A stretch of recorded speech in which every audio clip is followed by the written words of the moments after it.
Right, let's move on to our second in the design phase and our third section of the afternoon, design review.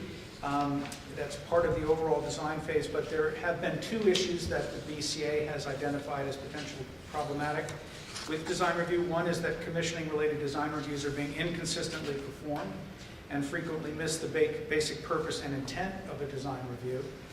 And then the second one is clarification should be provided, just what we're talking about, on the role of the commissioning authority in the design review process versus the role of the designer of record.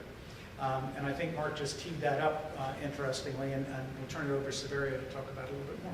Thank you. Yeah. Mark actually made a great point. I think he read my notes beforehand. One of the nice things about being a commissioning provider is you get to provide insight on behalf of the owner, but you don't have the professional liability as far as putting a stamp on it. So you're giving suggestions and thoughts, but it's not you who's redesigning the system. And, as Mark said, one of the things that is really important with the design review is to understand your role as a commissioning provider, in that it's not up to you to say why you're using this type of manufacturer over this type, or why you going with steam instead of hot water. It's really to say, okay, I understand what the OPR is, I understand what the owner wants. Now I'm going to review the basis of design and the design documentation in such a way to ensure that it's being met. I'm not adding my flavor. I may make suggestions, but it's really not up to the commission provider to recommend major changes. Some of the other things that I like to say, it's important as a commission provider, whether you're a rookie or seasoned person looking at drawings, is to know once you get those drawings, they're going to be used by various different personnel. You're going to have construction managers looking at them, mechanical contractors, you're going to have vendors looking at them. So you almost need to keep in mind the big picture of what is the equipment supposed to do after it's been installed. Again, tying back to the OPR. One of the things I think is very beneficial and can help make a commission provider successful is understanding the type of test you're going to do on that piece of equipment. Understanding how you have to test it allows you to look at the design in such a way to think about, all right, well, where am I going to put my gauges? Where am I going to put my instrumentation? How am I going to access this? And then keep that in mind for the operators. Again, being closely involved with some of the union schools in the city, I always get to hear the horror stories from the operators of, well, they put it in, yeah, it works, but I have to cut a filter in half to get it around the pipe that they use to block the entranceway to the unit. So one of the key things to keep a design review successful is to understand the OPR, understand what the facility is supposed to be used for, who the maintenance staff is going, who the maintenance work is going to be turned on to, the staff's capabilities, right? Are you putting in some very robust, fancy control system, and it's in a school, and all they had was a janitor before that turned the building on by flipping a switch, and now has this, direct digital control system, and they want to know, how do I turn that thing off at night before I go home, right? So it's important to understand the players involved and what the owner wants. And then when you start looking at the designs, know where you stand. Sam made a great point of, looking at the designs at different phases. Are you looking at a schematic design set, a design set that maybe is only 25 or 50% of the way done? Or are you looking at construction documents, right? Maybe I don't need to focus in on a lot of detail if it's in schematic phase. We just need to know that there's going to be a air handler, 2 chillers, a boiler. But if it's construction set and it's going out to bid soon, well, I better not see any blanks anywhere. I should see all the ductwork connected to something at least.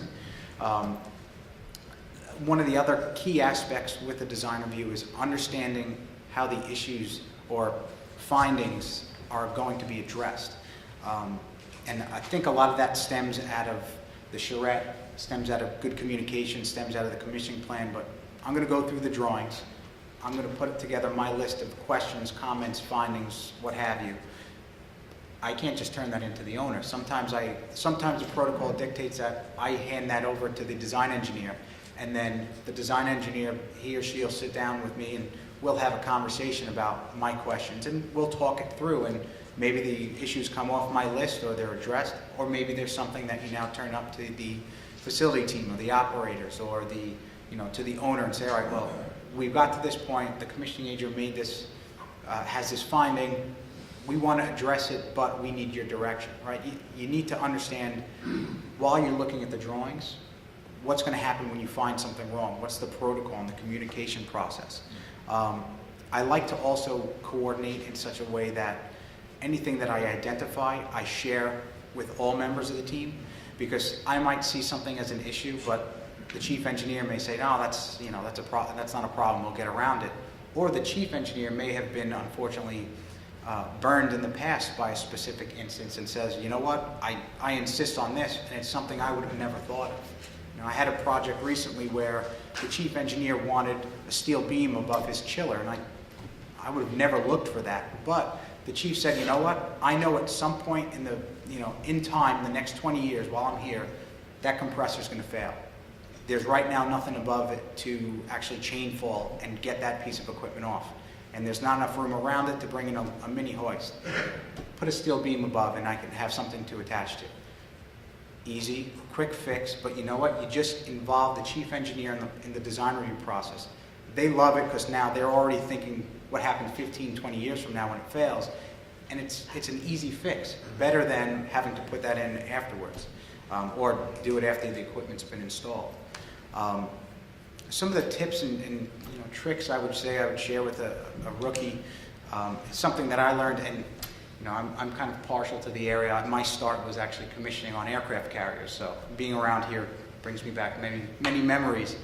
But when I was coming up, one of the things someone once told me was, if you like to color, commissioning's perfect for you. Because you take a set of drawings and you pick a color and you say, all right, this is my supply air temperature. And you color all the ductwork in it. And then you take another color and you say, oh, this is my return. You take another color and you do chill water piping, etc. Not only do you go through the system in a detail that you're looking at every connection, but you see the interactions between the systems. You see abandoned ductwork, or ductwork that goes somewhere and then stops. You find diffusers that are connected to something that they shouldn't be. You find mistakes that you wouldn't see if you're just looking at a set of drawings in black and white. So even if I get them in CAD and they're in color, I still like to color them myself because it's a nice familiarization process for me. Plus I get to relive my kindergarten days of coloring in lines. The other nice thing about going through a set of drawings that way is you could start looking at the connected loads of systems. So if I go through a set of drawings and I start highlighting and I notice that I run out of yellow highlighter, but there's only one air handler and there's 17 distribution ductworks, well, I've already found a major issue, right? Do I know that there's a 500-ton chiller, but when I start adding up all the air handler coils, I find that they need 700 tons worth of cooling, right? Going through something in that level of detail, which is a great experience, I think, for a rookie or anyone new, because that's the best way to come up to speed. And now you have a set of drawings that you can go into the field with, depending if they're construction set. You can go into the field now and you can walk to a certain area and know when you look up that those uninsulated ductwork that's not connected or that piping is chill water, condenser water, whatever it may be. And it's a nice tool to have. And lastly, when I go through drawings like that and I see something that is a major issue or a major item that I would say, this is where, I call them sore spots, this is where you're going to get hurt when we actually go into construction, because if I'm looking at the drawings and I can't figure it out, then some tin knocker's not going to be able to figure this out. Well, once I know that, it helps me when I get into the construction phase, because guess where the first place I'm going to go to is? That sore spot that was on my drawing that we had, two email chains about, that's the first place I'm going to look, because that's most likely where the first issue I'm going to find is going to be.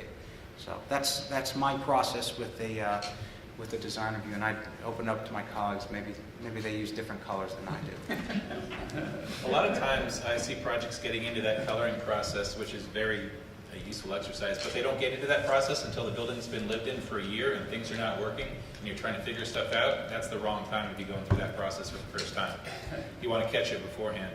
And maybe it's a design issue, maybe it's an installation issue, who knows, but if you've gone through that process during the CD phase, you hammer it all out right then, and it's just 10 times easier to knock out, and there's a lot less angry phone calls at that point too. Is there a question? Yeah, obviously, none of you were around when they built the convention center in Philadelphia, firstly. And secondly,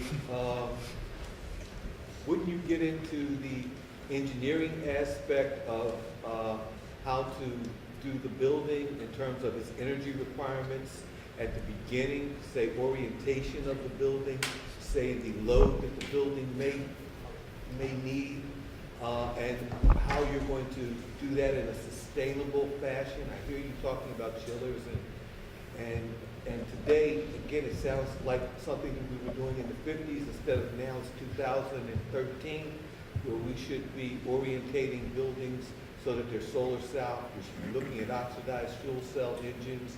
I mean, we have all these tools now, and I have heard you talk for a few minutes, and none of those things have been brought even into your design phase, into your, and that should be at the forefront because that would help you in the budgeting and being able to budget where the owner, and especially in this territory that we're in, PJM, would get benefit from these solutions. So the question, there's a comment about, was to what extent, I guess, just to make a synopsis of it, does the commissioning authority engage with, I guess, promoting and looking at opportunities for energy efficiency? I jotted down something earlier about that too. To what extent is the CXA actually becoming an energy consultant in the projects? Or is there one and they work with, and how does that work? So, I mean, I think if it's in the goals, in the OPR, as far as a requirement for energy efficiency or, an achievement of a certain Energy Star rating, then that's part of the commissioning provider's purview. Going back to some of the earlier comments as far as, when you're looking at a design, I was going from a very basic standpoint of just looking at what's already there, but there are opportunities definitely. I see a lot with controls of equipment as well. When you're looking at the control of something, it's very easy for them to say, well, this is the air handler, this is how it operates, and then as a commissioning provider, while it's not our stamp, it's beneficial for us, for the owner, to go out and say, well, are you incorporating economizer? Are you doing static pressure reset? Hey, have you thought about heat recovery? And if it's early enough, you may influence the design. It's still up to the design engineer to actually incorporate it. So it's good to suggest.